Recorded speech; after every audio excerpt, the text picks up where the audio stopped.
Bushcraft 101, page 162. All set. But to verify this, it would be good to do resection from the tower.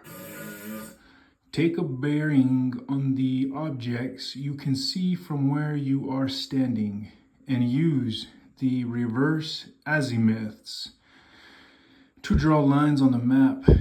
If these lines intersect at the fire tower, in this case, from the two hilltops, you have verified your suspicions that the tower is the one you can see on the map.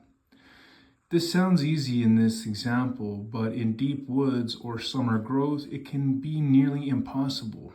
So it's best to watch the map from the start and navigate by all the methods listed here to stay aware of your current location. Resection shows map bearing 328 degrees. B shows your approximate position A, and then it shows map bearing 40 degrees C.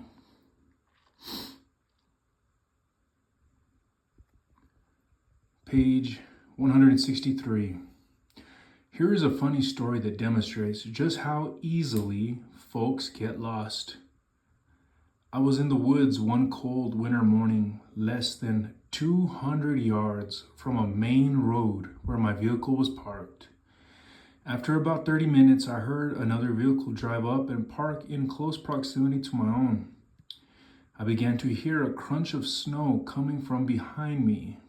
It did not sound like a deer, but more like a human. As I sat in my stand, I watched a hunter walk past me. He walked about 50 yards, then stopped, looked around, turned left, and walked a few steps.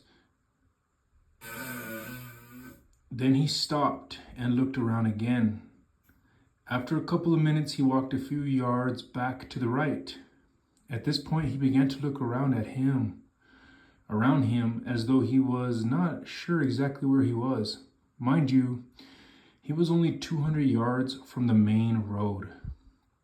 After about 10 minutes of wandering in what looked like small circles from my perch in the tree, he sat down by a tree, and I could tell he was not hunting. He was visibly fidgeting with his gear and acting like he was a bit nervous.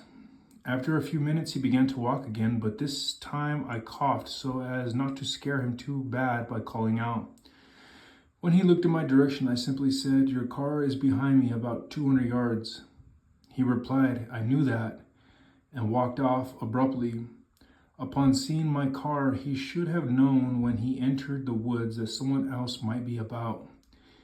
And from his behavior, I am certain he was lost within 200 yards of his car. In areas with lots of features that look the same, like trees, one can become disoriented quickly.